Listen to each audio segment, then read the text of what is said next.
Hello everyone, and welcome back to WolfQuest, where we are here with Crow, our Wayfinder's descendant, in the brand new Lost River DLC, checking it out for the first time.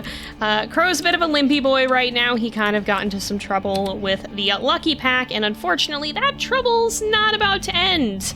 We have to go claim some of this territory here, and maybe we should try to claim the one that's completely empty, because ideally we get a lot of this area taken over so that we have kind of the 2 hex buffer around this hex, which is where we'd like to settle ideally.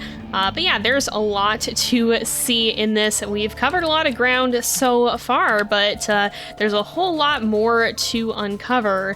And so as Crow and Sequoia set out here, I just want to remind you again, we are going to see a lot in this, and so if you're trying to avoid spoilers, probably don't watch this until after you have played for yourself. But if you are interested in playing for yourself and you want to see all the secrets that we're not going to get into in this playthrough, and honestly, like, there is so much stuff in this map that even though we're probably going to do several playthroughs, like, you can do the whole life cycle here. We'll probably have wolves in and out of Lost River for indefinitely. It's just a fun map to play in, but there's so much to explore. I am sure we're not going to see it all. So if you want to find out more for yourself, explore the mysteries on your own, then you can find a link to get the DLC for yourself in the video description. Is now available through Steam and itch.io. And if you are interested in stickers, we now have some new designs, including ones featuring Crow, his father Aden, and Petra, one of our other wolves, that are now available, as well as glossy variants of most of the stickers that we had existing, as opposed to just having the matte variations. Apparently there's also a den near here too, so maybe we'll go poking around for that. I do want to uncover a lot of the different ones. That's one thing that I really love about this map too, is the different den locations are all so unique. Like, they're really, really cool. We've seen a lot of interesting ones thus far, and I'm sure that there are even more out there. It's very neat to see all the creativity that's gone into it. Not to say that there's not creativity in the Yellowstone maps and the dens that we have in Saw Creek, but it's just like, all of these dens, look at this one. Even though it's just a tree den, which I still really love the tree dens, they've got so much character though. Even the ones that aren't some sort of funky human object, they're still really, really cool. I love the attention to detail that's gone into this map. It's incredible, honestly. The team always sets the bar high, but they keep exceeding it as well, which is what I think is just absolutely amazing. Alright, we found the empty hex. We're gonna let these guys do their territory marking here and finish that up. Hopefully we won't have too many issues tangling with the other packs here. I think it's Lucky and Van Winkle that we have to worry mostly about. Yeah, Lost River's kind of far away from us.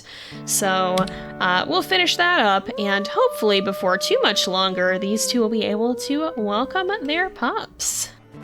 Goodness, there's another den over here. I'm tripping over these constantly. Oh, we left the area. We'll have to sniff around for it a bit again and see. Oh, yeah, it's right here. All right. So we'll go sniffing about for this one, too. But did that not count? That didn't count for the scent post. I guess we moved too far away. I definitely think Crow is in kind of an interesting spot here. He's considering a lot about life. He's always been a pretty cautious wolf, and so even though he does enjoy adventure, and it was that adventure that drew him so far from home, after all, he's come all the way from Yellowstone to get here. It's interesting to see the side of him that Sequoia is bringing out, because he's always been a little bit more skittish, a little more shy, a little bit more cautious, kind of keeping to himself a bit more, but last episode, he got pretty intense for a bit there. In fact, he almost picked a fight that he couldn't win.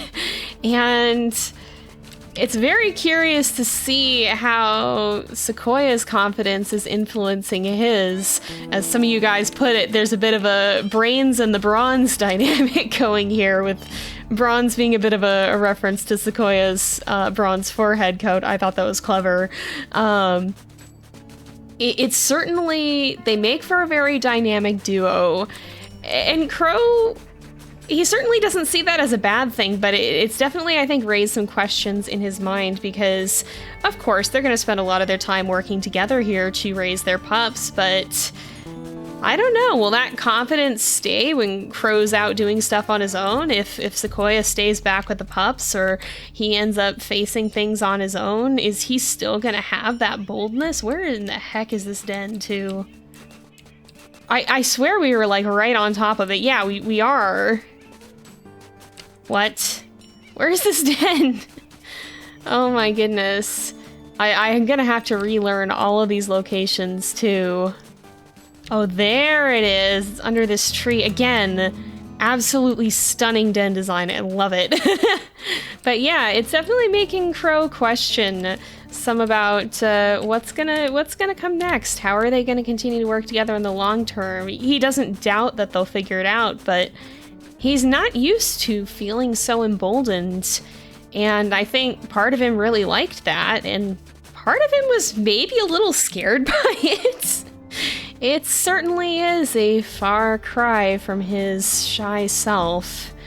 Being the runt of his litter, he's always been a little bit smaller, a little bit not as strong, and used to having to play his cards a little bit more cautiously. And in a world so unknown as Lost River, that's not necessarily a bad thing, but then again, neither is a dose of confidence either. Oh, well, it looks like we've completed our quest, technically. We don't have quite as much territory as we'd like, but it's time to make it official and consider the pack established now that we've carved out a home for ourselves. But that, of course, means we have to pick a name for these guys, and that's always a bit of an interesting task. You know, I think we're gonna go ahead and actually call these guys the Fledge Pack, kind of like a fledgling spreading its wings for the first time in a new world. And it fits with the bird theme that we've got. We will move on to choose a den, by the way. It fits with the bird theme of Crow's name.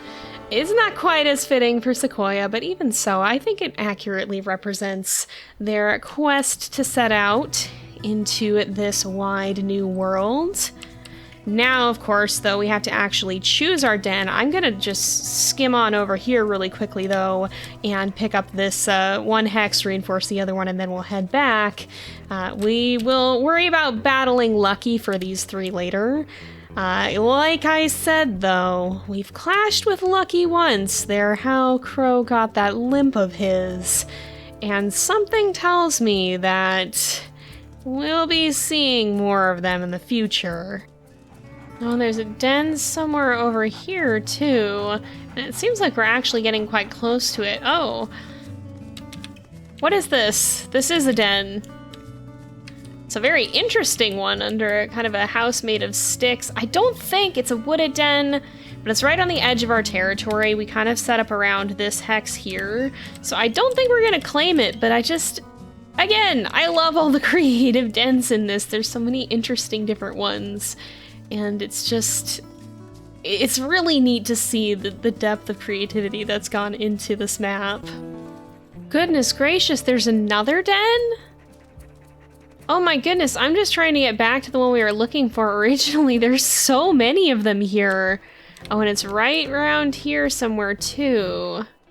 Is it behind us, ahead of us? We're very close. Oh, it's right over here. Oh. Another little dirt den. No, we're not gonna choose this one. This one's a little closer to the middle of the territory, but look how many we've found just in this area alone. This, I think Crow has chosen wisely, because if he ever has to move, new dens are not gonna be far away, but I think, yeah, I see where we were thinking of settling down. There's a little house up here with a little shed behind it, and a den under that shed, and he was kind of poking around at that last time, thinking it looked like a good place to settle down. It's also very easy to find because of this as well, and there's a car here. Can we actually hop on top of this? No, I don't think we can. That's a little unfortunate. I was gonna say this would be a good spot to howl from, but oh well. Still an interesting little place to hang out. Here's the shed, though, and here's the den. It's an open den, which means we may deal with eagles. It's very close to a stream, which is advantageous if we need to get food, because drinking water gives you a little bit of food. I think we are going to choose it. There we go. Let's make this just a little bit bigger so that we can fit in here. And here we go. It is technically a dirt den. It's not quite your typical dirt den. And oh boy. I guess we'll just call it under cabin, because that's what it is. It's under a cabin, under a little shed. There's a... I guess... I guess Sequoia got impatient. I've just noticed the dead rabbit laying behind me. But of course, before we can welcome our own pups, we have to age up. It's going to be Crow's birthday here as well, which means that we may have a slight chance to compensate for some of these runt stats. I think I'm going to pick speed as one of them too, because, man, I know a lot of it's the injury, but I'm struggling. Stamina's probably okay. Honestly, I'm thinking maybe strength to partly equalize that, and then youthful prowess. This one's just kind of, I know we go with this one a lot, but it's an all-around really good perk to have. Fun Parent is also nice. I could see Crow taking that. Honestly, maybe he will instead of Strength. I think he'll take Fun Parent. And with that, let's advance to age 3. Oh, and 3 little ones. All of them girls, too. That's probably because we have slightly lower diversity and 2 black coats. There's not going to be that many pups in the litter. Now, as for what we do with names, ordinarily I take names in the comments, and that will continue to be the case for many future series. However, hello 2F. You're very cute, as is 3F. But because this is pre-recorded, because I have been very, very busy, the names for this series actually come from my supporter Discord, which is open to everyone who supports me on Patreon, through Twitch subs, or through YouTube channel memberships. So when we have a weird case like this where I can't necessarily take names in real time, a lot of the time the sub server is the one who helps me out. So yeah, if you guys are interested in that, as well as getting access to other behind the scenes content and other rewards depending on the place that you support and the tier that you support at, definitely check that out. It's really fun. We cause a lot of shenanigans. We do community events from time to time. It's just all around a really, really good time. And it helps support the channel so that I can keep making these videos.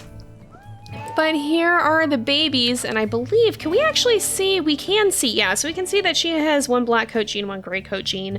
So technically we could get a gray puppy, because Crow here you can see has the same, but I don't know that we did. These all look like black coats to me. We'll probably let these guys go back in the den, though. I think they're all full on food. 3 pups is not going to be that hard to care for. Oh, and I think 3F is a runt. That's important to keep in mind, too. Alright, we'll have to look carefully after this little one. Actually, 3F might have a gray coat. No, I think that is a black coat. Sometimes it's a little hard to tell. We'll find out more as they get older, I think. But I'm going to send them back in the den because, for one thing, we should probably fight Lucky Pack for those extra hexes down here. And for another, we should secure a better source of food. So I'm going to let these guys do that. In fact, we'll see what Sequoia wants. She's a pretty... Oh, interesting. I was going to say she is a pretty feisty wolf, so she might want to come with us, but it looks like she wants to stay home today. All right, I think Crow's okay with that. Well, we'll let him have a little time to himself, see if he can track down something to eat. There is a herd over here by the look of it. Oh, Sequoia did come with us. Okay, I was gonna say, I would have been surprised if she didn't, to be honest. She seems like a pretty adventurous soul. Well, that might be for the best. Crow's not a bad hunter, but he's not necessarily a great one either. It's just a little bit harder for him to take down a full elk by himself, although at this time of the year, they should be pretty weak. So let's see if we can find the Jasper herd and make a kill here, potentially.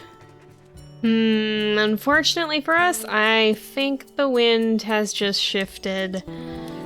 That's not ideal. All those elk scents just went away. But Crow does know that there's a herd that likes to hang out down in town. I think it's the Talus herd. We might go see if we can find them. They're not necessarily the closest to us, but they may be pretty reliable. At least they have been in the past. It's a good thing we're not in dire need of food at the very least. Oh, or we'll stumble on a herd right here. You know, a little luck's never a bad thing. That's not bad for us. Sandstone elk herd. Oh, and they're running right down here. Yes, if we can get a good placed carcass, that might be ideal. Are you weakened? No. Now we'll have to see if we can find one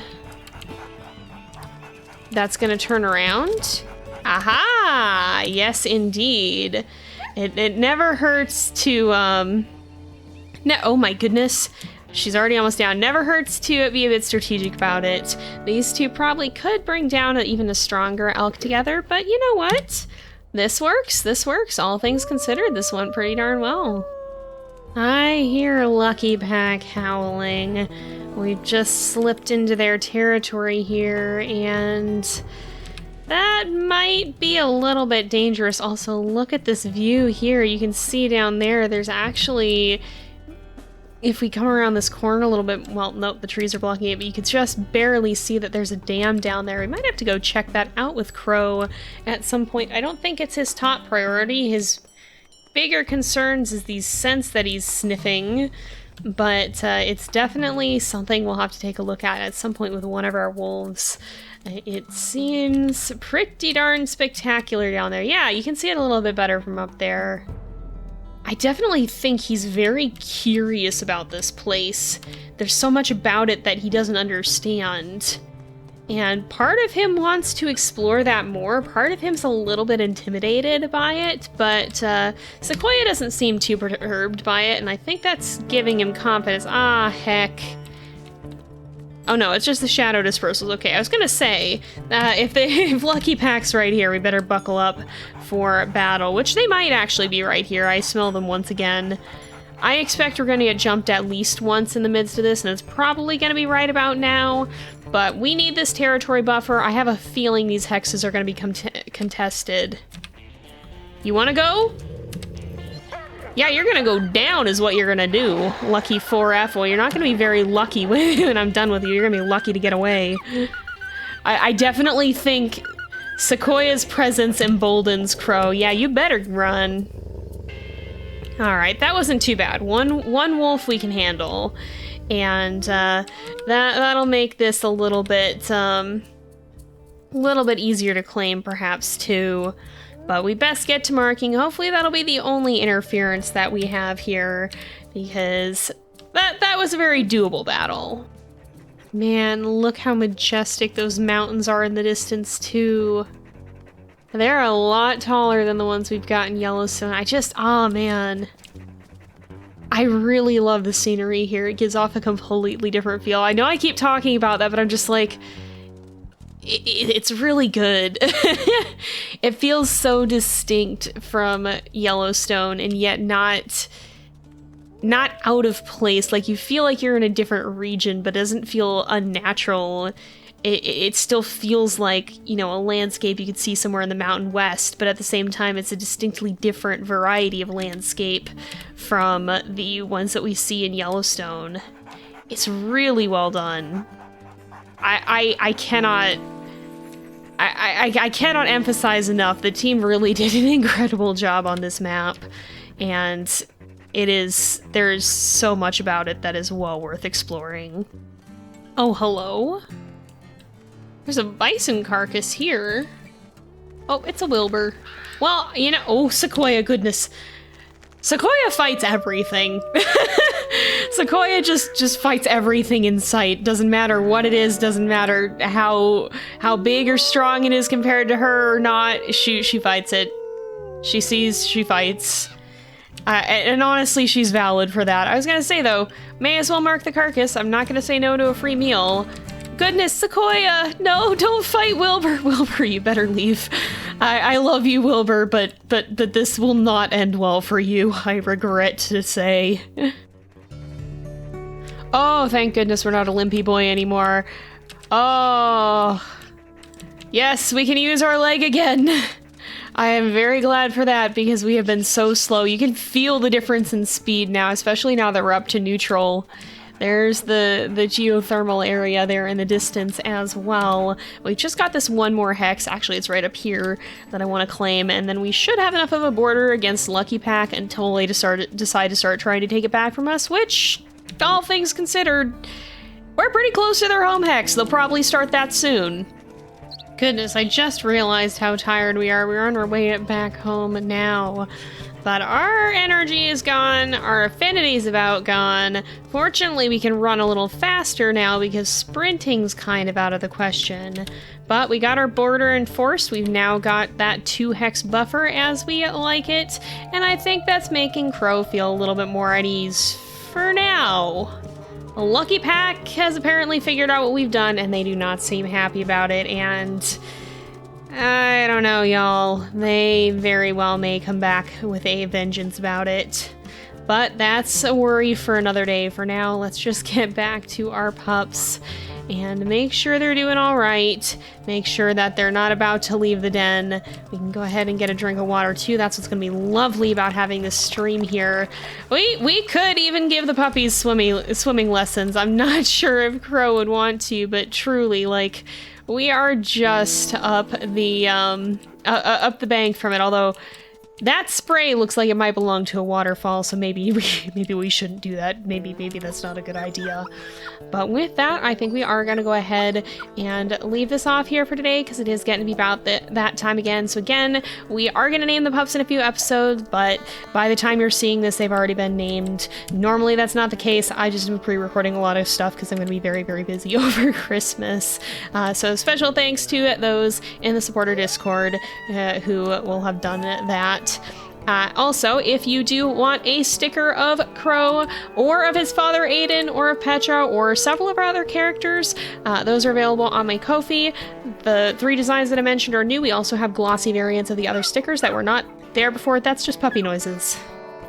For a second, it scared me. I thought it was dogs. I thought I was trying to figure out what was making those sounds. But yeah, with that, you can find all of those links in the video description, as well as a link to get the DLC for yourself. And we're going to go ahead and leave the episode off here for today, because it is getting to be about that time again. So thank you guys so much for watching. I hope you've enjoyed the episode. Don't forget to like and subscribe, and I will see you guys next time. But until then, this is Jay. Over and out.